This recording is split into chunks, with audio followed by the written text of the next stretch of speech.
Bonjour tout le monde et bienvenue à cette deuxième journée d'Entertain AI. So hello everybody and welcome to that second day of the Entertain AI conference. And just to start with on the right foot, basically, and for those of us who speak English, don't understand French, or vice versa, you have a QR code on either side of the screen that you can scan. It's the Wordly application, and you can plug it in on your phone, and it's going to auto-translate everything that we say as we go. So it's going to be Montreal style, so ça va être en français, ça va être en anglais, donc comme on est habitué ici à Montréal. Donc, je me présente, je suis Jean-François Connolly, donc je suis membre du CA d'Entertain AI, donc l'organisation en arrière de toute cette chose-là qu'on a vécue hier et qu'on va vivre aujourd'hui. Entertain AI, comme on le dit, c'est deux mots, en fait c'est trois mots. Donc, Entertain et AI. Moi, je fais partie du AI, donc on a beaucoup entendu parler de, oui, l'IA, c'est pas une fin, c'est un outil. Dans mon cas, c'est pas mal une fin. Puis en plus, moi, je fais partie de l'IA plate, comme l'a si bien dit Alexandre Teodorescu hier, notre cher coprésident du CA. Donc, si vous voulez parler de données, vraiment juste de prédictions vraiment plates ou de gestion de changement aussi, venez me voir quand je vais me promener durant la journée. Donc, comme tout contenu en ligne, évidemment, ce qu'on a vu hier comme journée, il y avait vraiment trop de choses pour qu'on puisse possiblement être partout et tout voir. Donc, le FOMO était vraiment intense. Et la triste nouvelle, c'est que ça va être la même chose aujourd'hui. Donc, on va avoir trois salles. Il y a la salle ici, il va y avoir la salle atelier qui est déjà commencée, qui a commencé ses activités à 8h30, qui sont les panels donc organisés par Pôle Synthèse. Il va y avoir des ateliers cet après-midi. Et à 10h40, il y a la salle communauté, donc des initiatives de la communauté ici locale qui vont se dérouler aussi pas mal toute la journée avec la compétition Alchimia cet après-midi. Donc, évidemment, Entertain AI, donc ce que vous voyez aujourd'hui, hier, c'est une conférence, mais dans les faits, c'est beaucoup plus que ça. C'est véritablement une communauté, donc avec des activités qui mélangent justement les écosystèmes IA et divertissement. Et en dehors de la conférence, il y a des meet-ups, il y a de l'animation, il y a des formations qui se donnent, donc beaucoup de choses qui se passent, évidemment, en dehors de juste ces deux journées-là. Nous avons un manifeste, évidemment, qui représente pas mal nos valeurs, donc impact au niveau des artistes, industrie créative et culturelle, les enjeux sectoriels et également présenter des cas pratiques là, pour que le monde puisse favoriser l'adoption de tout ça, mais une adoption quand même responsable. Évidemment, rien de tout ça ne serait possible sans nos partenaires. Donc, je pense entre autres le Palais des Congrès où nous sommes en ce moment.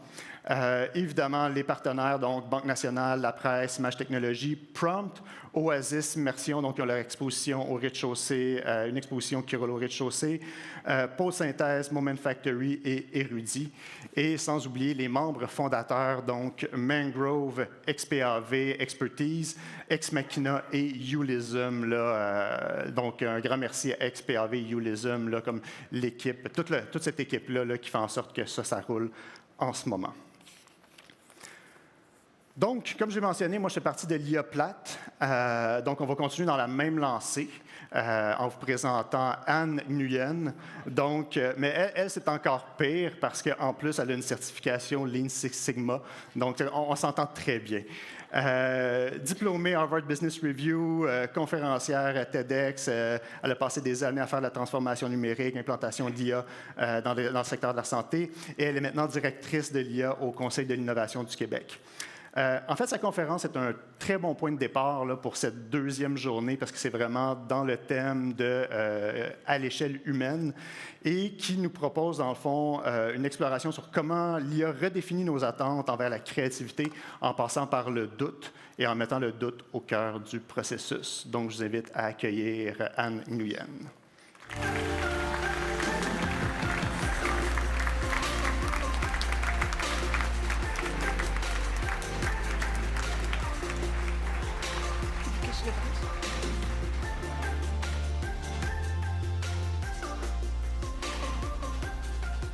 Bon matin à tous. Je pense que ma présentation ne fonctionne pas Par contre, ce que je voudrais faire avec vous, c'est permettez-moi de vous lire un récit pour débuter votre journée tout en douceur. Là, je vais juste vous dire, là, on est dans une salle fermée, mais même à l'extérieur, il a commencé à avoir une petite neige vraiment très légère. Continuez à siroter votre café. Vous pouvez même fermer les yeux. Juste essayez de ne pas vous endormir quand même. Donc, bienvenue en 2051. Le doute, c'est le moteur du monde. Est-ce que j'aurais pu dire quelque chose de moins sexy que ça? Anne, es-tu en train de nous dire que ce n'est pas le courage, la curiosité, la candeur? Oui, c'est aussi tout ça, mais le doute, c'est quand même magique. Le doute a été le moteur du monde parce qu'il nous a poussés à questionner, à explorer, puis à aller chercher plus loin. C'est lui qui a permis aux philosophes de redéfinir la vérité, aux scientifiques de remettre en cause les dogmes établis, aux inventeurs d'imaginer des solutions alternatives. Aux artistes, eux, puisent sans cesse dans le doute pour créer l'inattendu, repousser les limites de l'expression, éviter de sombrer dans du déjà-vu et ce qui appartient à une autre personne. Chaque révolution, qu'elle soit scientifique, technologique ou sociale, est née d'une remise en question, d'un refus d'un statu quo, d'un doute fondamental qui a ouvert la voie au progrès. René Descartes disait « Pour atteindre la vérité, il faut, une fois dans sa vie, se défaire de toutes les opinions qu'on a reçues et reconstruire tous les systèmes de ses connaissances. » Socrate nous rappelait « Tout ce que je sais, c'est que je sais rien. » Voltaire affirmait « Le doute n'est pas une condition agréable, mais la certitude, elle est absurde. » Ernest Renan, « Le doute est un hommage que l'on rend à la vérité. » Marie Curie, « Dans la vie, rien n'est à craindre, tout est à apprendre. » Einstein, « Plus le doute est grand, plus le réveil est grand. » Mon père, lui, il a connu son plus grand moment de doute une fois qu'il est arrivé à Montréal. Oui, un doute encore plus grand que lorsqu'il était parti du Vietnam sur un bateau à 19 personnes et seulement 9 sont arrivés sur la rive. Ce doute-là, il l'a ressenti avec cette terre promise. On lui avait promis une nouvelle vie tout en dignité. Mais la réalité, son premier emploi, mais il ne savait même pas parler la langue. Il ne savait même pas commander un travail ou commencer à chercher. Alors, chaque matin, il s'est présenté à Montréal, devant l'hôtel Hilton, tout proche d'ici, en attendant qu'une porte s'ouvre.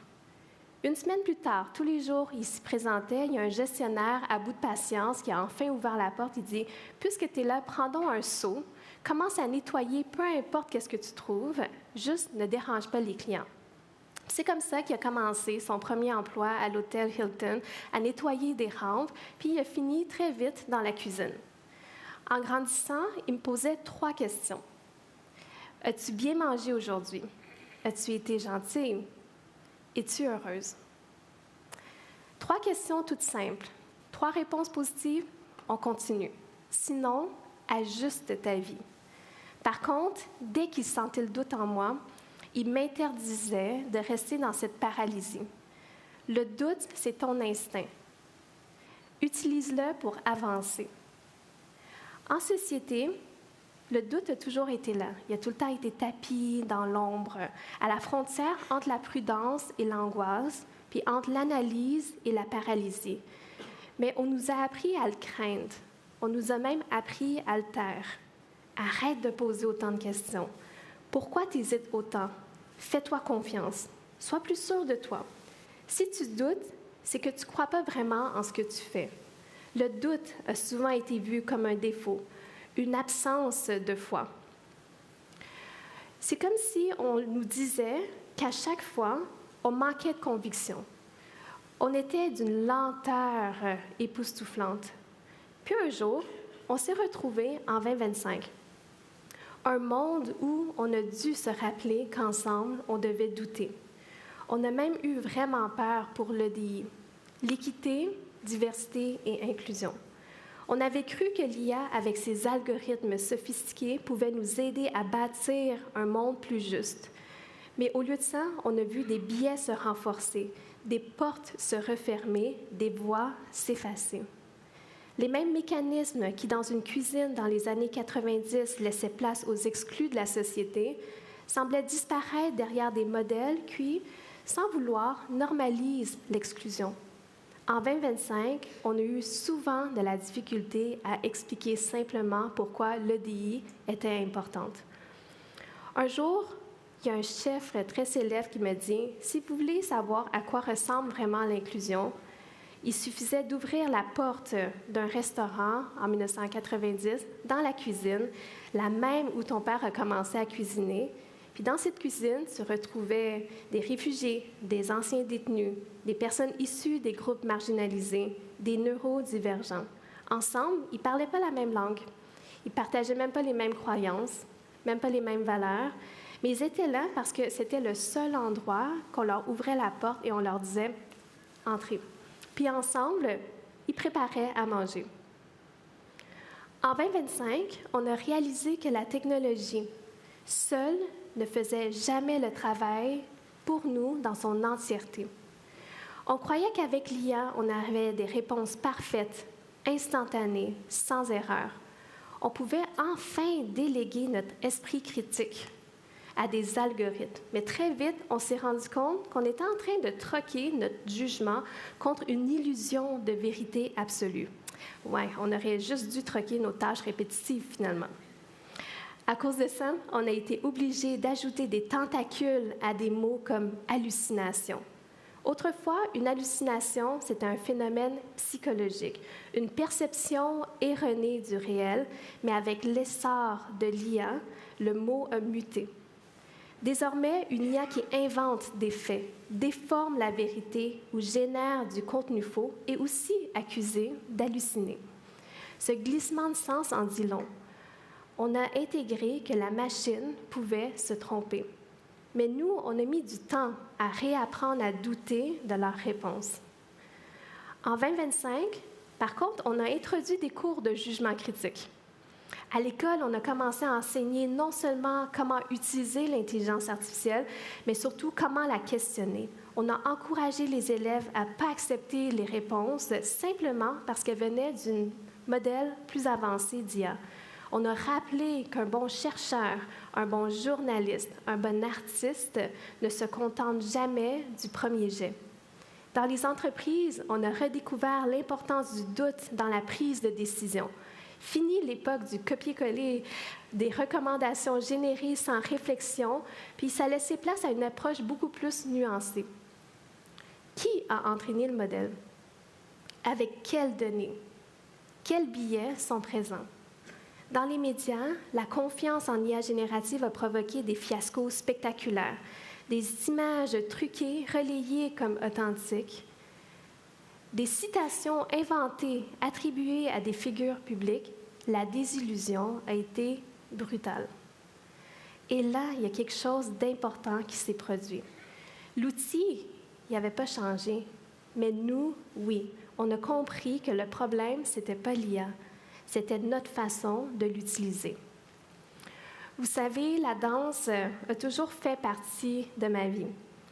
Un jour, ma professeure de mathématiques, une femme plutôt sérieuse, avec beaucoup de conviction, est venue me voir dans un spectacle.